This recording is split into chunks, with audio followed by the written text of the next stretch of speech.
Hello everybody. Happy OU Texas week. How's everybody doing out there?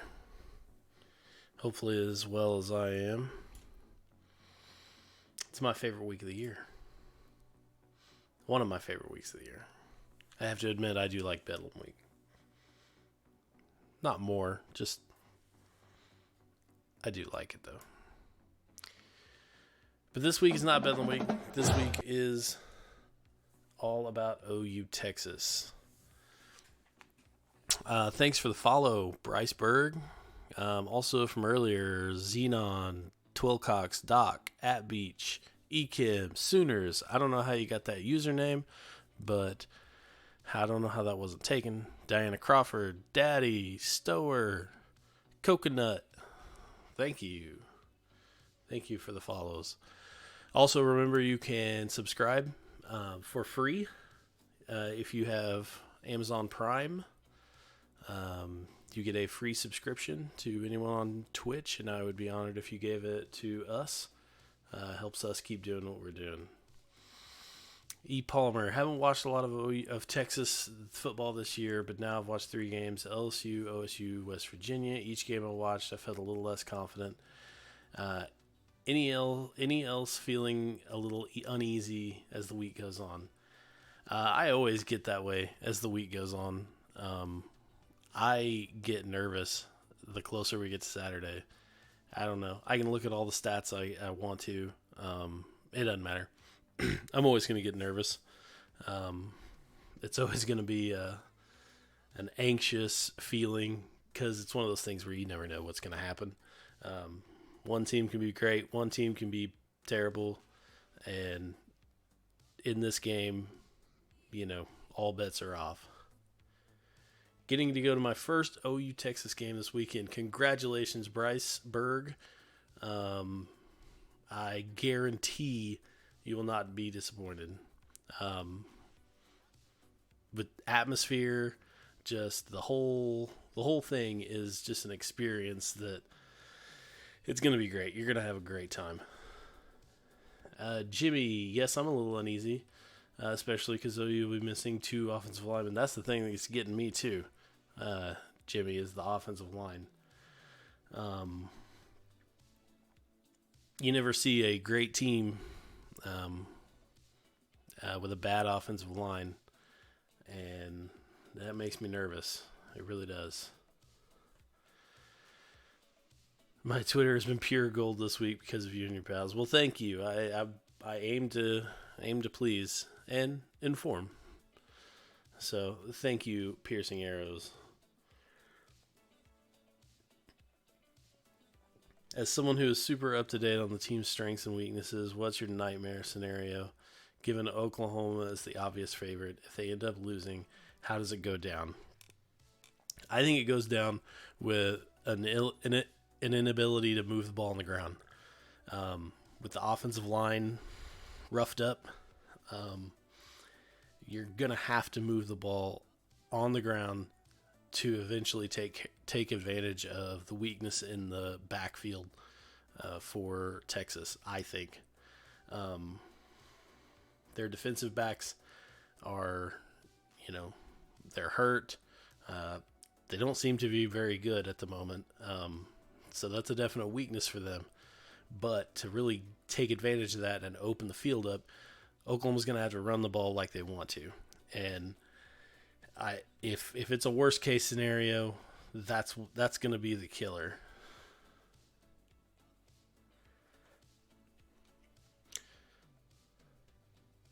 Nightmare scenario for me is Ellinger running for 75 plus. I would agree. I think more importantly, Ellinger running or having success running the ball in the red zone. That was a killer for Oklahoma last season. An absolute killer. And if he can do that again, that's going to be really tough. Really, really tough.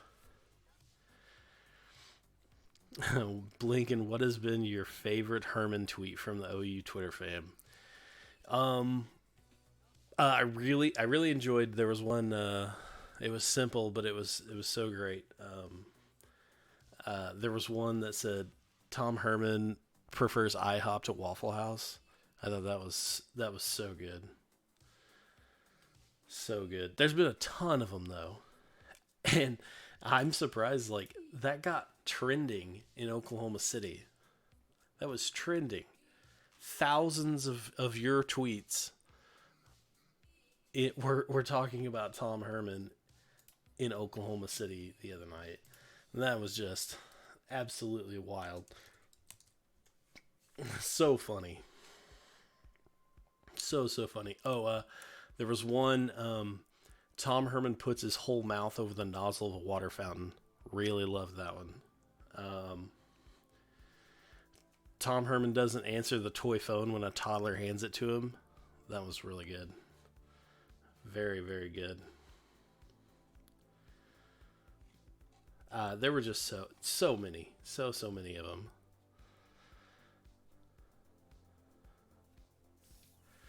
All right, what do we got in the chat here? Felt a little less nervous after the trash talk ensued. Feeling actually more confident now. Yeah, I mean, you never be able to, you never at least you never want to be the ones trash talking and then get shut up. So, hopefully that's some bulletin board material for the guys. That would be really great. I figured Murray would spy all game. Guess we'll see. I don't think he'll spy all game. I mean, I think he's too good and too big of an athlete and too big of a part of the middle of that defense to just be floating around following Sam Ellinger around.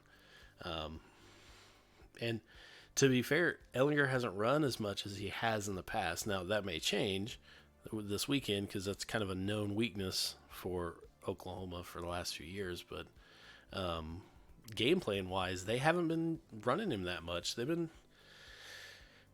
throwing it with him. So Herb Brooks is good to go. Can anyone confirm? Not sure. I know there were question marks, but I have not heard.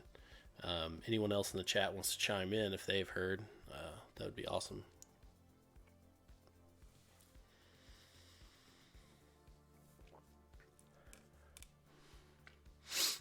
So what I love OU Texas weekend.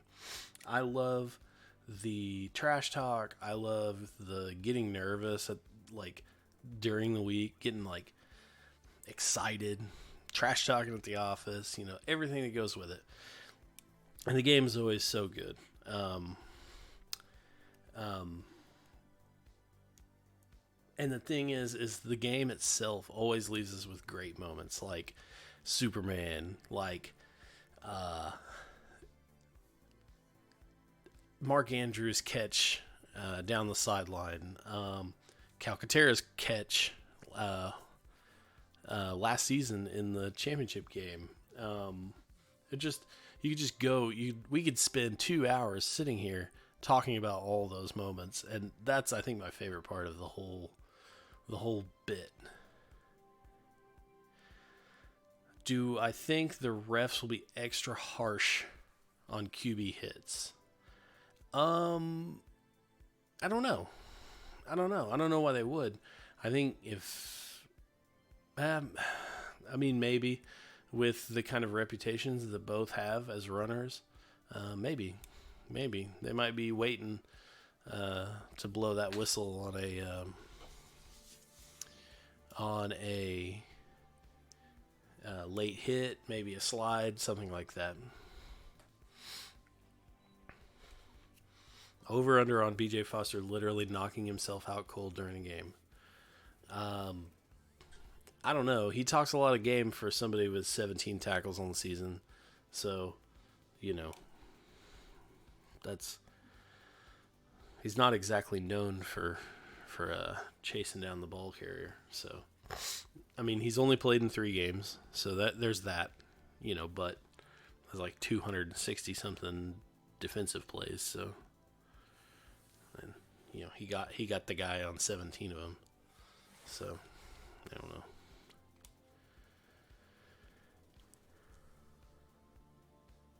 team that leads in rushing is 16-2 in the last 18 years, as far as I know. That's a pretty good stat. I like that a lot. And it shows the importance of being able to run the ball, like I was saying, which is, maybe a concern.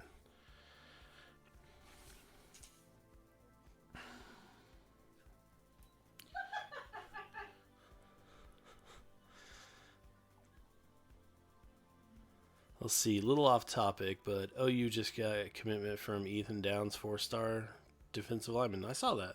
He's an Oklahoma kid. Pretty good. Tell us a joke. This is one of my favorites. It's a joke my dad always told me. It says the joke. Tell us the joke. Yeah, the one joke that there is in the world. I don't get the joke. Texas. Man. Oh, off-camera laughter. It was what was so funny, basically. Oh. Laura was off in the background laughing. Oh, and by the way, hello, Tom. Oh, hey, what's up, guys? Hey, I don't know if you heard, but there's a big game this week. Were you talking about that at all? We may have hit it once or twice. Oh, okay. Well, then I guess I have no business here. Good talking to you guys. I'll see you later. What are your thoughts on the game, Tom? Just overall thoughts. There a couple of questions came through, like what's worst case scenario? Oklahoma gets blasted. What was the reason? Like what would cause something like that? Oklahoma's got to avoid a slow start. I think that's first and foremost. I think I jumped in when you were talking about penalties, and as penalized as this team has been, you can't do this in this type of game. I was listening to that Switzer interview you were telling me about earlier, and he was talking about last year's game and how it would have been different had we made not so many dumbass plays. And I mean, it's hard to argue that. Yeah. I mean, dumb plays will definitely kill you. So the penalties first and foremost. I think it's worst case scenario if it comes out, and as you said, Oklahoma gets blasted, and I guess in a blasting, like the defense is not going to play well, and we see things that we saw last year, or we don't see any signs of improvement. From what we saw earlier this year. Maybe a Texas receiver drags 7 Oklahoma defenders 10, 15 yards down the field. I don't know. Yeah, no joke. I mean, talk about like an embarrassing thing, right? Mm-hmm. But it was also like symbolic of OU's season last year, right? I mean, that's like a microcosm. Yeah. She is really going at it out there. I don't know what's going on. She asked if she has. She's probably watching Caddyshack. She asked if she should turn the TV down. I'm like, I don't know. Like he'll tell me if I need to, but whatever. I don't think the TV's the issue. No, it never is. It never is. How much of an issue is the UT D line versus the OU O line? And before you answer, this is what I went with in the if Oklahoma just implodes and can't do it, it's because the O-line couldn't allow the ground game to get going. Oklahoma's got to run. And if that can't happen, then I think things can get bad. I don't think that'll happen, but that's if that were to happen, I think that's probably the reason.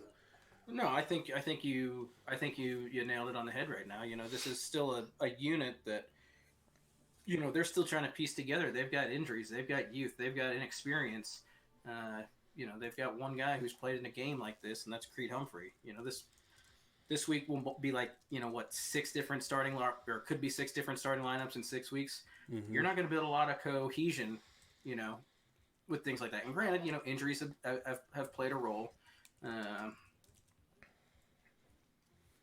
But yeah, no, like if we see some of the and I go back to the penalties that I was talking about earlier. Those guys try to mess things up. Oklahoma puts themselves at fourth and half the field in a goal to go situation. Yeah, that's not going to be pretty. Yeah, I agree. I agree. The penalties are concerning. Um, Hopefully they can get it together and kind of right that ship. But yeah. Have you heard anything on Kennedy Brooks? Somebody was asking in the chat. This if No, anybody could confirm the status of Kennedy Brooks. no, I haven't called him or anything today, but he, as far as I know, he was good to go for Kansas, just kind of a precautionary, like it's Kansas kind of thing. They said that he could even have come back in that Texas Tech game, which I think is a bit of a stretch. Uh, I don't know. I don't know how bad it was, but I think last week was just a precautionary. We don't need him. And hell, with Stevenson, you really didn't. Yeah, no joke. He's been a helpful extra set of legs out of the backfield, hasn't he? Mm-hmm.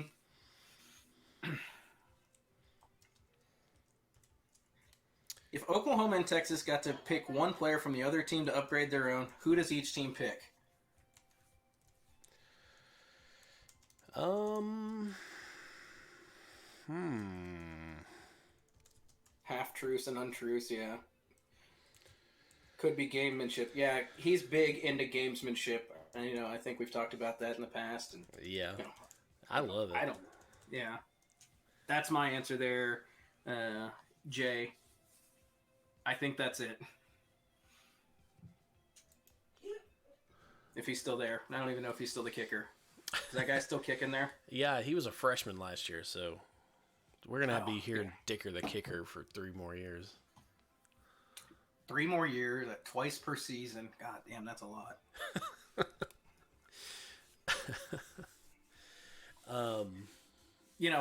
On that kind of theme, you know what my favorite OU Texas fun fact is?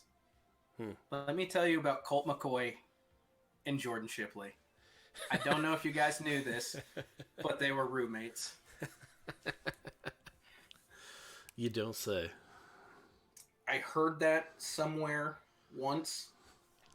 It's a pretty good memory you got there, Tom. I know, right? I don't think it was from any of these games. I think it was from other games that I was watching. The question about if I could pick one player to upgrade. Oh, yeah. That. I think I might go with I don't know. Maybe a linebacker, maybe a defensive line. Someone in the secondary if they're healthy. Yeah. Maybe Caden Stearns. Is that his name? Caden Burns? Stearns. Caden Stearns. Having a good big safety is, our defensive backfield just isn't built like a lot of teams are. I would like to have a bigger safety. Well, in this system, he's still got to be able to move. Yeah, and I'm sure there are athletes like that. Yeah, I don't know how big you're talking. Like, probably not like a 300-pound safety. No. As far as the other side, I think Texas takes a lot of people. I think Texas would love a Trey Sermon, a CeeDee Lamb. On their side, for them, how we're like, we'll take any defensive back. I think for depth reasons there, I think they take any running back for depth reasons. Yeah. Who's better quarterback, Sam Ehlinger or Jalen Hurts? Jalen Hurts. Yeah, it's not a question. Right answer. Yeah, it's not a question. It's not a real one, at least. Not a real one, at least. Sam's listening to this right now, and he's never going to forget that. He's going into the Cotton Bowl with a chip on his shoulder, the Blinkin Riley chip. Probably. Yeah, he's probably sitting at home right now, writing my name in a little notebook, putting on lipstick.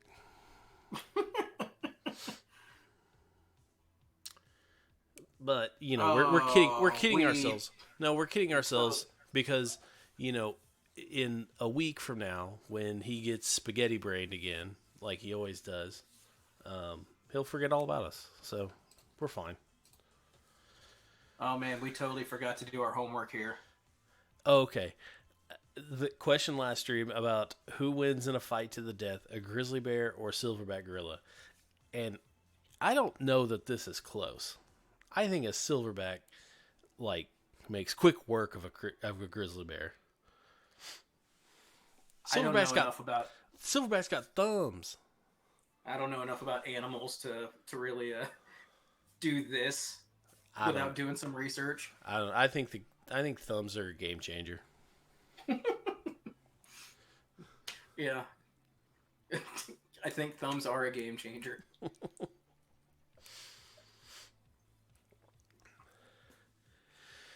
I think when we score, whoever scores needs to throw up the hook 'em hand, and then another player stand next to him and point down. No penalty for that, right?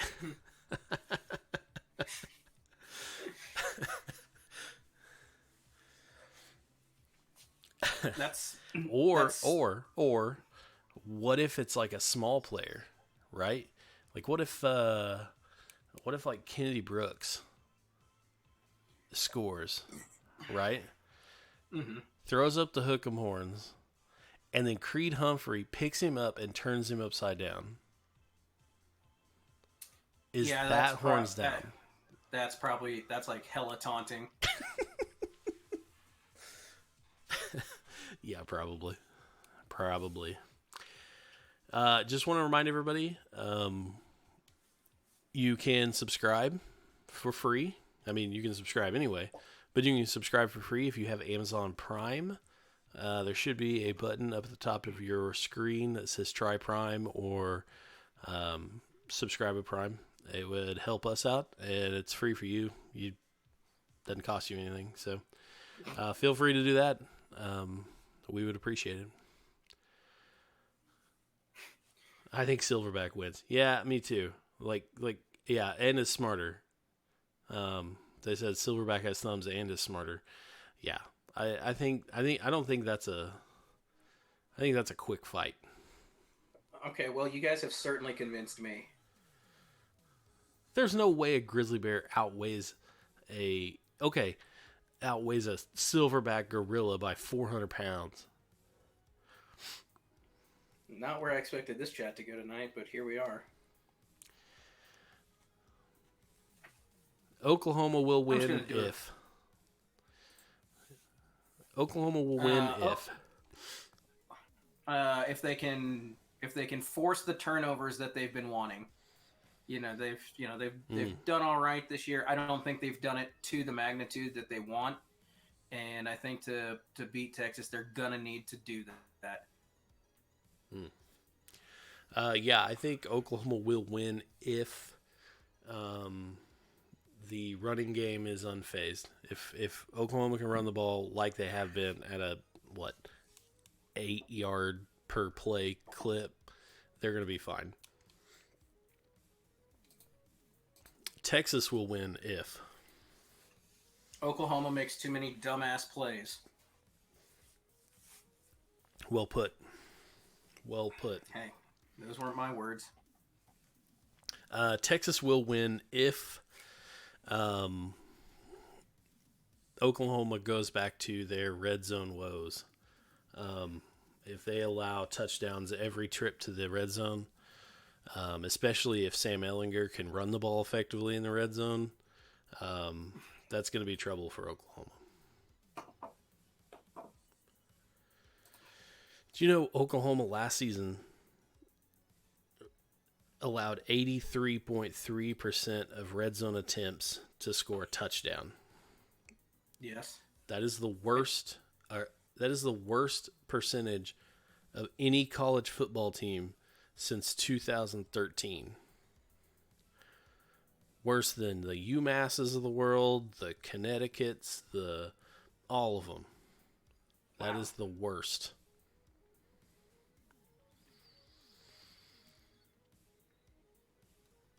In answer to the horns up, horns down thing, honestly, like what you need to do, earlier this week, there's Lincoln said, we're not going to do it, which for a team that is averaging 1 million penalty yards a game, yeah, it's probably not smart just to do it. But if you get up 50, then throw them down so much, so hard, so violently, so in their face that we have to kick off from Norman. Yeah, get your money's worth. It's like if you're gonna foul somebody on a dunk, you don't let them actually dunk it. Still, Mm-hmm. you get your mileage out of that foul. Same thing. You go big. Like I said, up 50. Over under Jalen runs for 85 yards. I think Well, if that's Jalen, I think that's a pretty good number. I'm it's a gonna pretty good number. I'm gonna If say he goes under. I if he don't know goes though. over that if he goes over that, I think Oklahoma wins this. Uh, fairly easily if he's Yeah, rushing for over 85 yards. I think so too. I think so too. That's a good number. Um, I think I might go just under though. I'm gonna go with the under. Um, I think that. Well, I don't know, man. That's. I don't know. You should be a Reconsidering CP Sooner should be a handicapper, prop bet guy. oh over, but in different ways, new wrinkles. Yeah. Ooh, yeah. Oh, I'm for we're 100. We 100% have not seen what uh, everything that Oklahoma's got in their bag of tricks. Oh no, not Not with this not with the even slate close. that they've led up.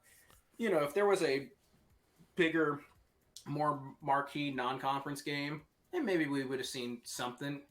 But this is a uh, everything's at their disposal this week. Oh, absolutely. I mean, do you think it's I think there's a reason we haven't seen much of Calcaterra. I think there's a reason that the wide receiving core has kind of been like two or three deep so far. Mm-hmm. Um, yeah, no, I think they've been holding back several things, especially scheme wise, that they're ready to unleash. Uh, Off-World Nexus says, in my opinion, OU cannot allow Texas to dominate time of possession. OU can't afford to punt much in this game. Neither team can afford to punt much in this game. That's true. And as far as the time of possession thing, like I used to be a big time of possession guy. Like when we first met, I was a big fan of just you run the football, you get your 4 yards, you go, you take your play clock, you run the ball, you pick up your 4 yards, you run the play clock.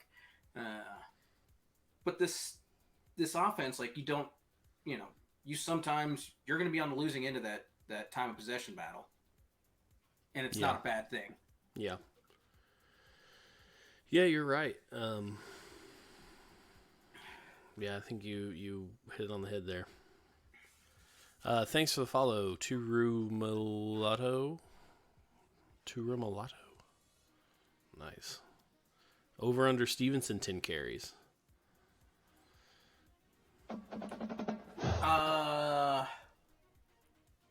I'm gonna go under. Under. Yeah, I think if I'm Brooks gonna is give back him. for sure. I'm gonna give him around 8, and Yeah. I'd like to see him in that closer role that we've discussed.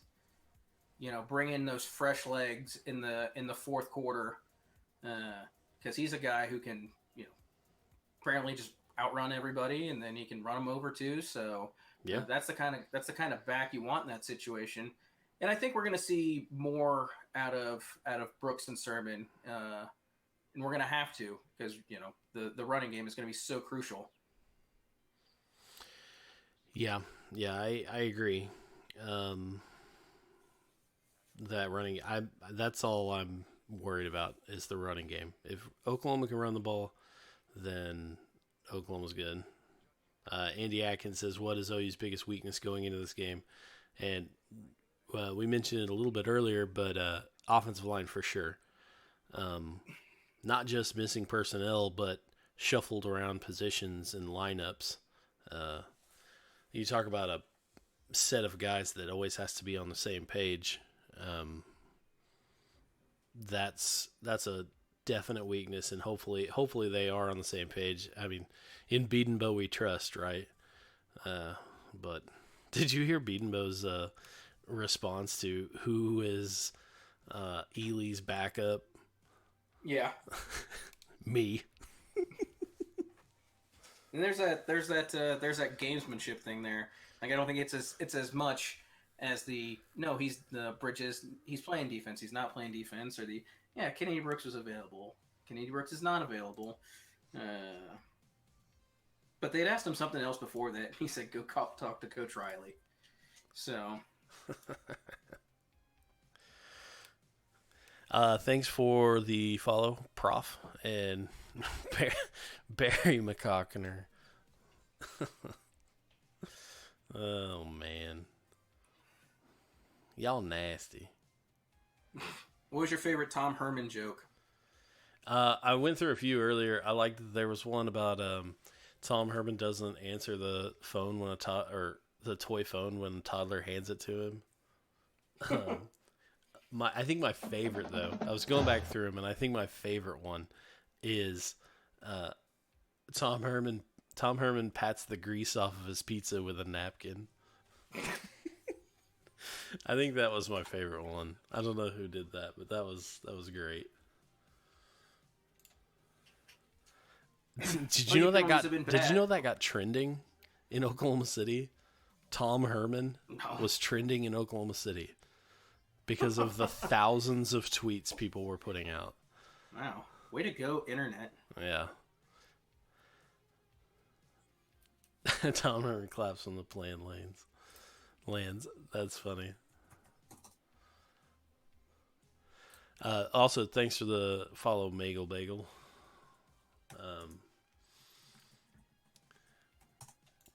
Yeah, I loved those. That was so fun the other night when that was going on. How much time did you lose to that? Well, I mean, I was sitting here doing other stuff on my computer, so, No. I was updating my scoregami. I've got it all, quote-unquote, major college football games going back to the original Rutgers game of all the different scores. Yeah. Do you know there's been, multiple 1-1 ties? I did not. Did you know that it's still possible to score 1 point in a football game? In Canada, right? No, here. What? Yes. No. Yes. You gonna explain this, or are you just gonna leave us hanging? So it's called a 1 point conversion. Is it like on an extra point or something where you block it and return it? So it's if a God, what is it? Let me see. I find it now. So there's two different ways. So if somebody is attempting a point after and they somehow are tackled for a safety. Okay? Okay. Then that is 1 point for the other team. If the team defending, if the team defending, that one has never happened, ever in the history of college football. The extra point safety. The extra point, the people trying the extra point. Okay. Getting tackled for a safety in their own end zone, which would be, 97 yards the other way. That's never happened. What has happened, though, is a safety on the defending team. So a sequence of events has to happen, like a block or a fumble on the 2 point conversion, right? Mm-hmm. The Opposing team picks it up, somehow travels into the end zone, and then is tackled. And that is 1 point. All right, the more you know. It's happened twice kind of recently, like since 2000. Huh. I'll be damned. Yep. But yeah, I've got the score got me with all the different scores. So I was looking through that the other day. It's wild. Going all the way back to 1860s, there's never been a 42-42 tie. There's been a 41-41 and a 43-43, but never 42-42. And that's super weird because 42 is a multiple of 7. So you'd think that's one of the more likely ties to happen. Never. All right, back to the check. All right. While you do that, I'm going to go get some more beer. All right. Anyone else notice our kickoff returns have been less than stellar so far? Tad disappointing. Yeah. It has been a little disappointing. I will take middling kickoff returns all day if it means the kickoff coverage team is not allowing big returns. So I'm happy if that's going well.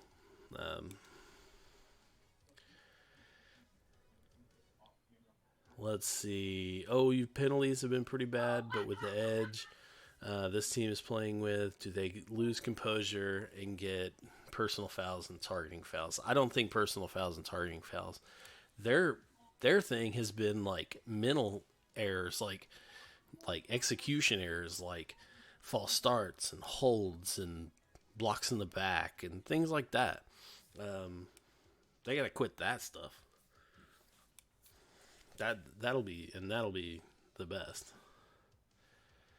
1 point safety. Yeah, Jimmy 12-8-1-1 knows what we're talking about.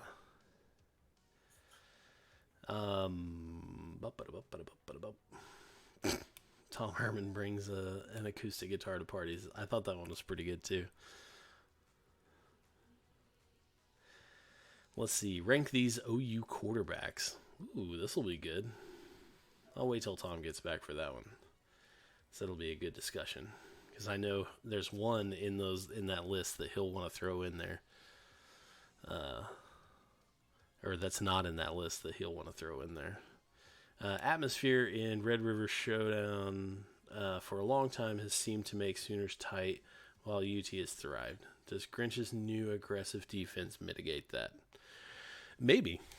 Maybe it does.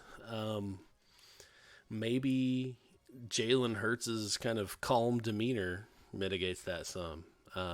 Maybe a combination. Maybe personnel and staff have changed over so much that we're going to get a new look. I don't know. Hopefully, because I know what you're talking about. It has seemed tight in recent years. Just the attitude, the tension, I know exactly what you're talking about, and hopefully they kind of move past that. Number of punts by OU, over under 2.5. I'm going to say over, but maybe just 3. It's a good number.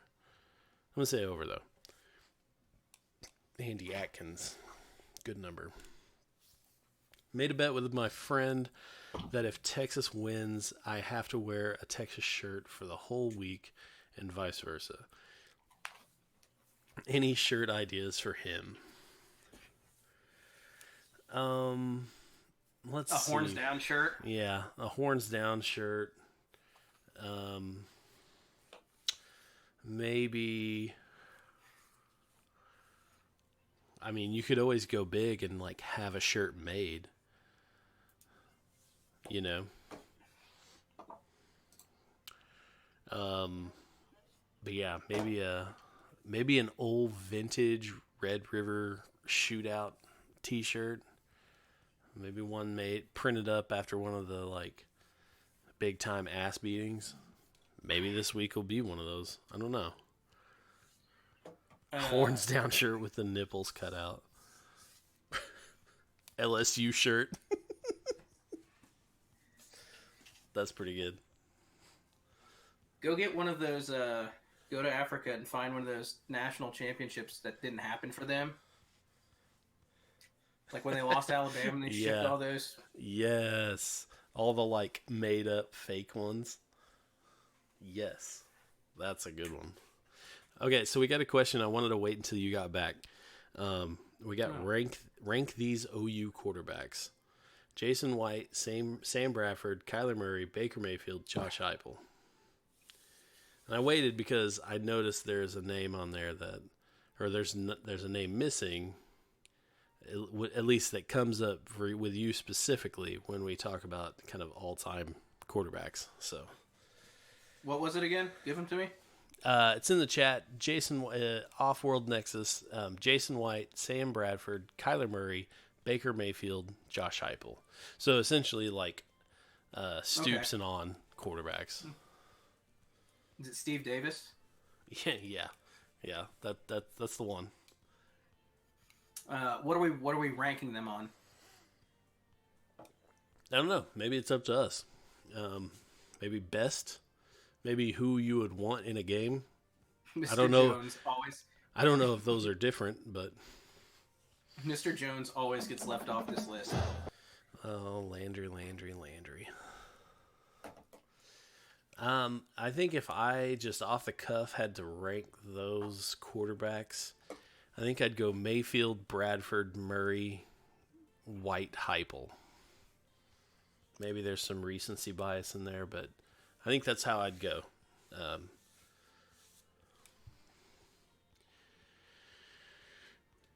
One more time. Mayfield, Bradford, Murray, White, Heupel. Yeah, Mayfield, Bradford, Murray, White, Heupel. Well, this is the exact like discussion we get into on why Steve Davis is often overlooked, like the national titles, like that's what you play for, that's what you're going for, and so like when you think that way, Heupel should be number one, but I think in terms of like like which players are the best, we're talking in college, which players were best in college. Yeah, I'm going to take Baker Mayfield, every day. Yeah. I mean, I kind of went like if there was a game and I had to pick one of those dudes as quarterback, what order would I pick him in? Okay. Yeah, I think that's probably my list too.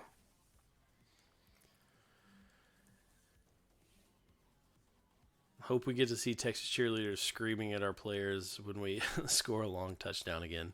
Yeah, that's always pretty satisfying, isn't it? The old Mark Andrews picture with the as he waltzes into the end zone with all the cheerleaders in shock. I'd take Texas plus 31.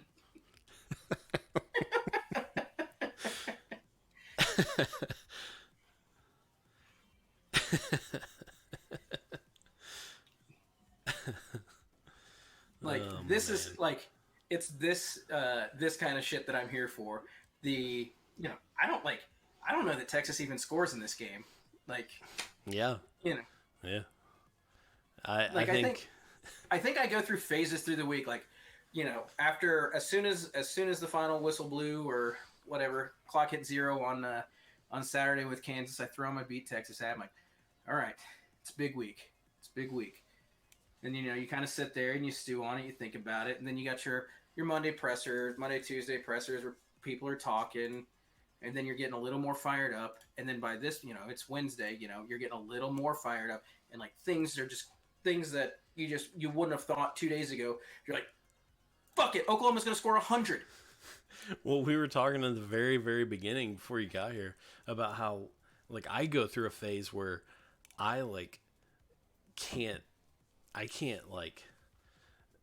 get nervous almost. Like I start getting pessimistic, like in the mid to late week. I start going, man, this is going to be one of those things. We're all going to get together. We're all going to get all of our stuff. We're going to cook a bunch of food, get a bunch of beers. And we're going to go watch a ass whipping. Like, and I start getting like real down. Uh-huh. It's just like nerves or whatever, but but then this game, you don't know what's going to happen. I mean, Well, it's I was telling you, it's one of those things. it's a rivalry game. Anything can happen. And I think in terms of like the major rivalry games, like when it comes to anything can happen, in the recent years, this one's been up there. Mm-hmm. Rivalry, anything can happen. Ohio State, Michigan. No, Ohio State's going to beat them. Like that's just what's going to happen in that game. Yeah, most of don't know what's going to happen is most people think one thing, and then the opposite happens. Not very often is it like people are split on what they think will happen. Like it is this year. I think it's pretty even in perception this year. We had a question earlier. Well, I think not only the perception, like I think this is probably it may be the closest that the two teams have been, talent wise, and stuff like that in a while. Yeah, that's true. That is true. Blinkin, nervous, nah. We had a question in the chat. How long has it been since UT won the Red River Shootout in 2 years in a row? And that was back in 2008, 2009. Well, that sucks for them then. Yeah. Go ahead and put our name on that trophy and give us our goddamn hat back. Yep. You cowards not putting it on the line at the Big 12 championship game. Yep, cowards. I hope Perkins and Gallimore live in the backfield Saturday. Me too. As I have said many times, and I have pinned it to my Twitter, Ronnie Perkins is the hero we deserve. He's one of my favorite players. He might be my favorite player on the team. So he wasn't given any bulletin board material when reporters talked to him earlier this week.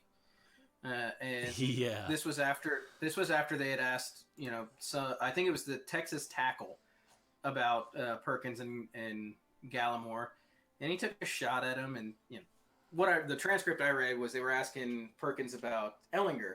Like, what's the first thing that comes to mind? Good. Like, what do you think about him being a quarterback? He's a good quarterback. Like, we're just gonna do it this way. Yeah, he was pretty tight-lipped. It was the old trust the process. Let's follow Hurts. Yeah, it was pretty great. What's your favorite?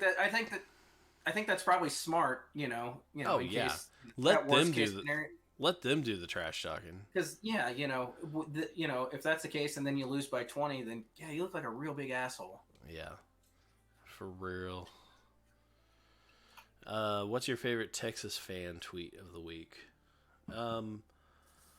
So I like to go back and forth with Kyle Umlang.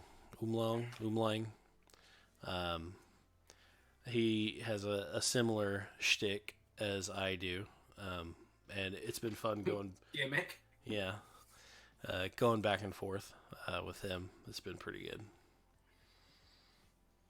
The best part of Tom Herman getting a little screen time this weekend is stupid people can see someone like them on TV and think, "Damn, he's stupid."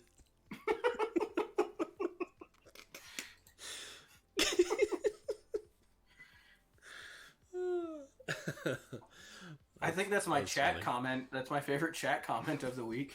That's great. That is great.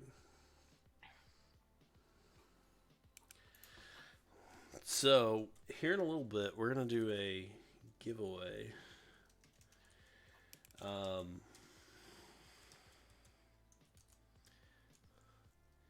going to give away a couple of koozies to whoever can guess the score, or closest to the score, on Saturday.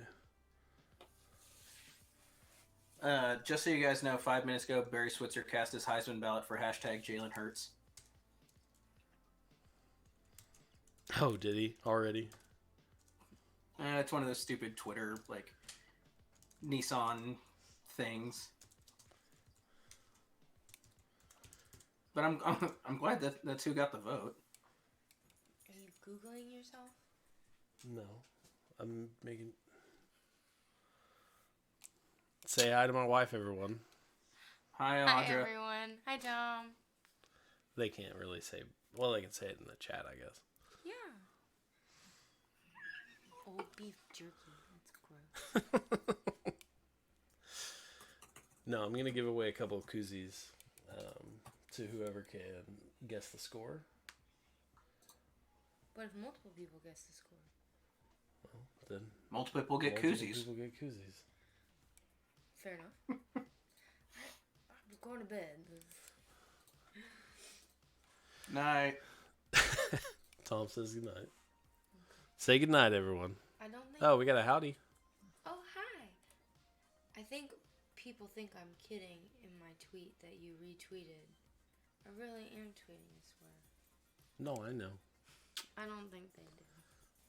Did you say you're tweeting a sweater? No, she's like knitting a sweater. No, I'm gonna say tweeting a sweater. That's weird. Can we all pick the same score? If I guess. Yeah, I mean, everyone get together. I wouldn't do that. I love you. Love you too. Night, Tom. Night. Was she at the Kansas game? No, but that was... It might as well be. That's the tweet she was talking about just a second ago. So...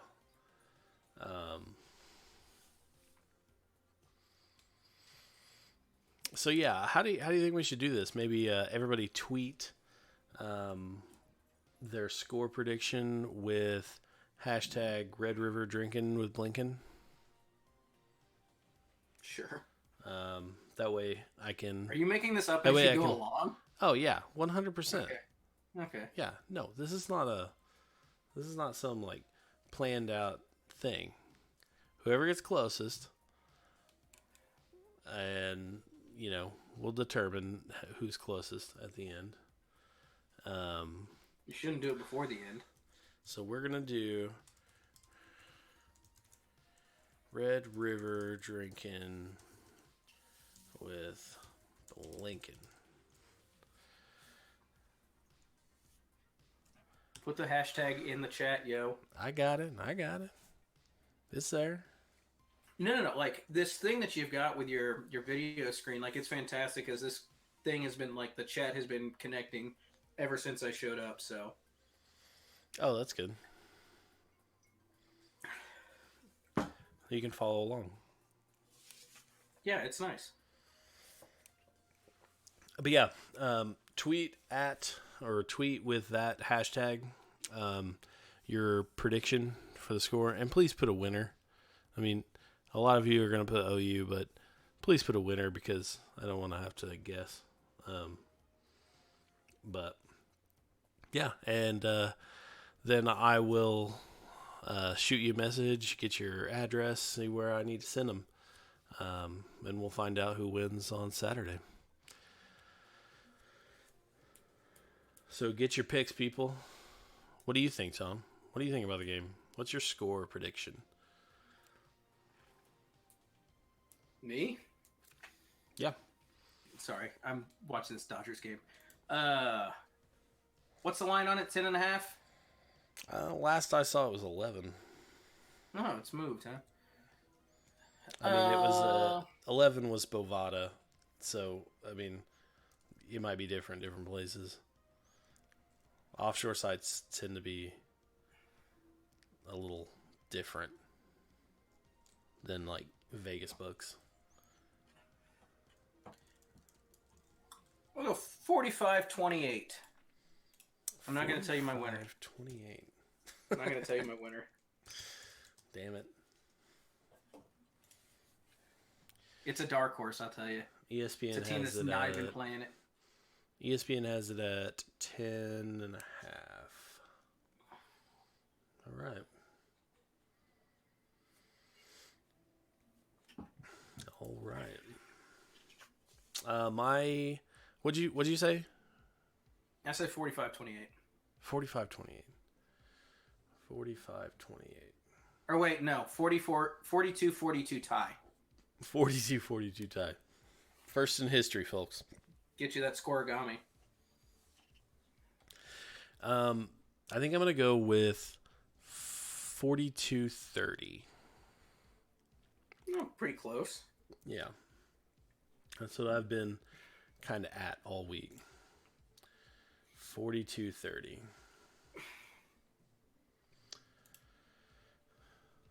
All right, CP Sooner, got to run. Thanks for coming out. Come again. Tell your friends. Well, You'd be happy. Like, I'll take 2-1, since that's a thing that can happen. yeah. I'll take 2-1. I'll take Oklahoma adding to one of their 9 largest margins of victory in the series. Not just happy, ecstatic. What's a reasonably possible scoregami? A reasonably possible scoregami. That's you got him so Here we you go. got him so excited right now. Yeah. He's been talking about this all week. Here we go. Let's go pull this up.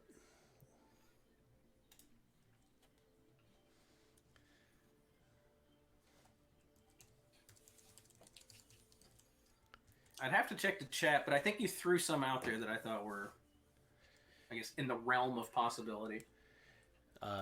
Yeah, you're. Let me go grab a flash drive, and I'll be right back. Oh, see you later.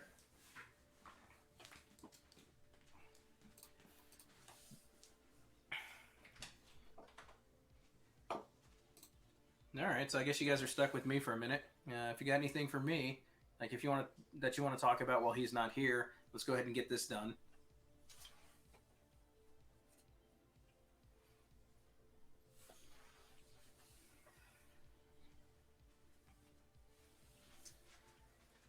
I saw some tweet today about the last 3 times that Texas has come into this game ranked 11th, and they've gotten worked every time.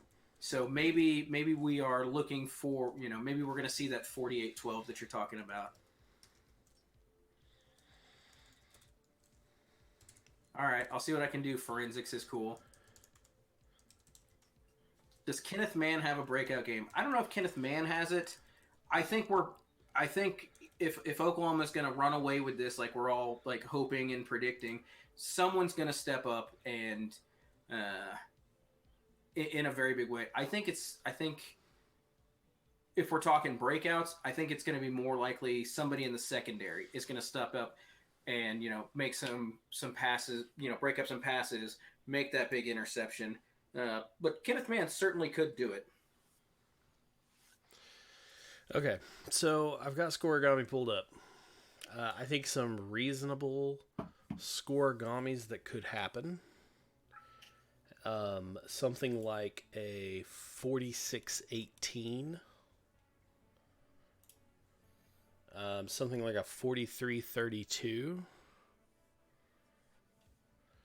Neither of those have happened.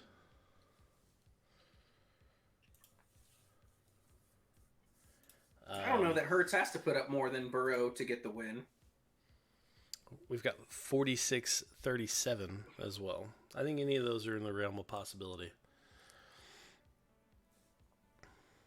Yeah, I don't think Hurts has to put up more, like passing yards especially, than Burrow to win that game. I would agree. 43-32 would be fun. I agree. Oh, no, just for the Heisman case. No, I don't think so.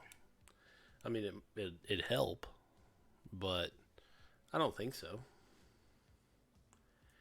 Burrow's going to run into a struggle at some point.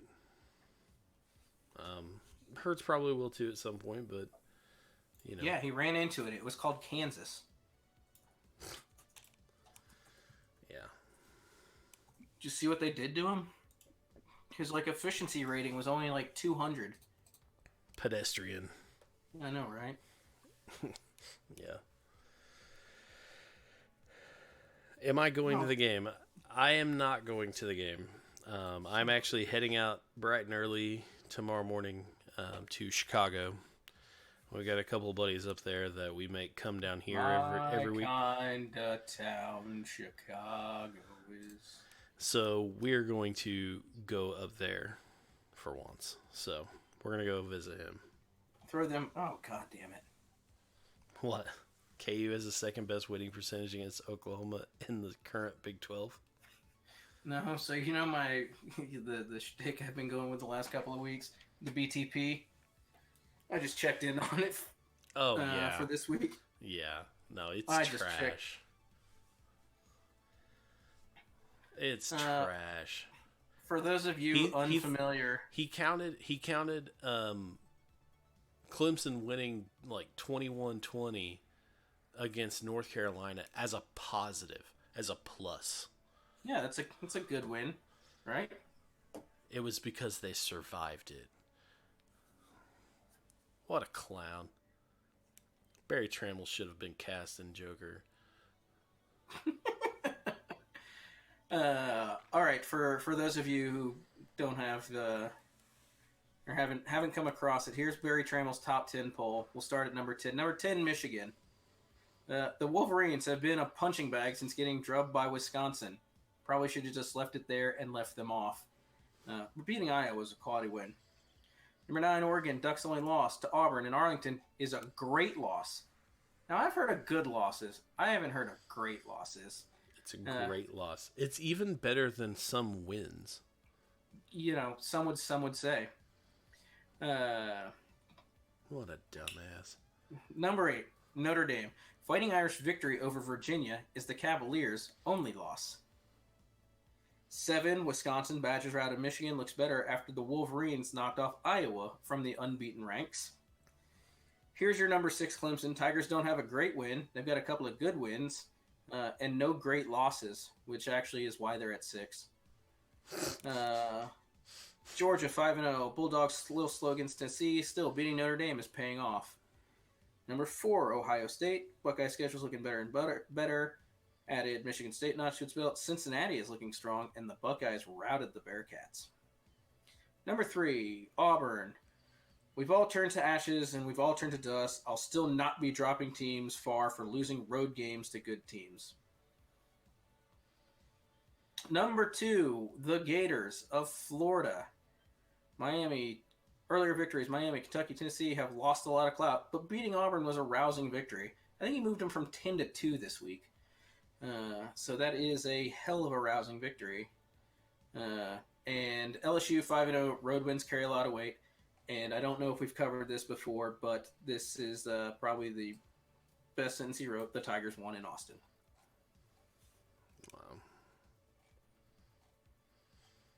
Wow. Lame. All right. I think we should wrap this up. But as we go out, I am going to rattle off some recent, in honor of this weekend, some recent Texas Fact Tuesday facts. Just so you can all have them in your back pocket. Oklahoma owns the 1st, 2nd, 3rd, 4th, 5th, 6th, 7th, 8th, and 9th largest margins of victory in the Red River Shootout. The largest of which was in 2003 at 52.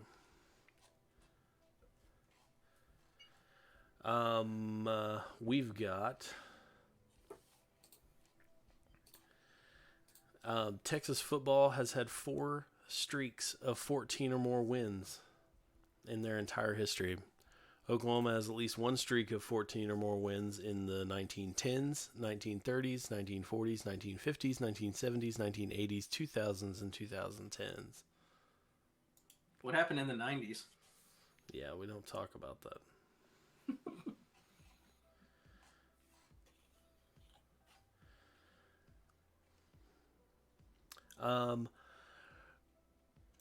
Oklahoma leads the nation in yards per play margin overall at 4.49.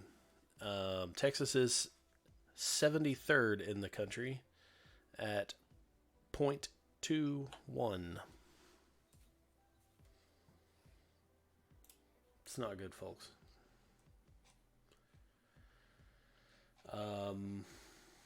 This is one of my favorites. Points allowed. So in 1999, Mike Leach dropped a fake play sheet in the middle of the field, and Texas fell for it and called their defense according to it, which allowed Oklahoma to go out to a 17-0 lead. Points allowed per game by the Texas defense versus Oklahoma before this plot all time was 14.96 points per game. After 32.7, Mike Leach broke Texas forever. This is one of my favorites, and it's one that I put out earlier today. Since 1965, there have been 6 times when a team went from number 1 in the AP poll to finishing the season unranked. Texas is the only team to do that twice.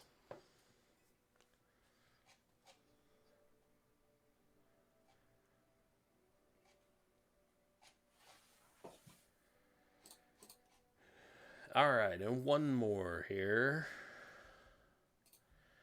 All-time series when Oklahoma is ranked. Sooners lead 32-22-3. All-time series when both teams are ranked. Sooners lead 21-16-3. All-time series when Oklahoma is in the top 10, 26-12-2. Sooners lead.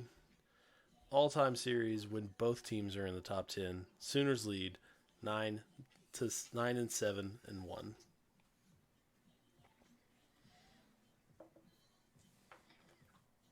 Well, those numbers seem to bode well. Yeah. I mean, both teams aren't in the top 10, but, you know. Oklahoma fares well when they are ranked, so. All right. Final thoughts, Tom? I mean, let's get to Saturday. Let's just do the damn thing. Let's do the damn thing. I agree. Everyone have a fun trip. If you're going to the game, not going to the game, going somewhere else, whatever you're doing, have fun, be safe, and beat Texas. Boomer. Sooner. See y'all. Later.